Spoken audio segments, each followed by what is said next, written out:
Hormaylar, bugun sizlarga figuradan ochilgan сделкani ko'rsataman. Именно 34.00 dan olingan. Mana shu standartli kichkina stol bilan уже без убытка qo'yilgan. И 50% dan oshig'i fiksatsiya bo'ldi уже. Qolganida o'tirimiz. Именно сильный zonadan ochilgan. Kecha bu novost payt kela olmadi bu uровеньga. Bugun ertalab keldi, откат berdi, глубокий. И tepaga qarab ketyapmiz. Bu yerda ham сделка qilingan. Oxirgi сделкamiz, ochuv сделкamiz mana bu yerda.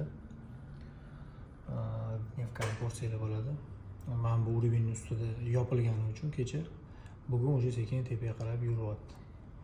Kanal ichida ketyapti. Bu klipda именно mana shu zonani ko'rsanglar bo'ladi. Shu yerda svip bo'ldi, stop urdi, kichkina iceberg chiqdi. Tepaga qarab shu uровень bilan ketdi tepaga qarab. 34.00 uровень. Sinkursining birinchi baribir barviy grafiklar gapiradi. Nima bo'layotganini bookmapni ochib kuzatsanglar bo'ladi. Именно shu уровень kelganda nimalar sodir bo'lishini, kimni покупатель qanaqa harakat qiladi, продавец hozir tomosha qilsanglar bo'ladi. Lekin bu первичный biz uchun grafik hisoblanadi. Uni minimal risklar bilan maksimum отдача olamiz. Соотношение kamida 1:5.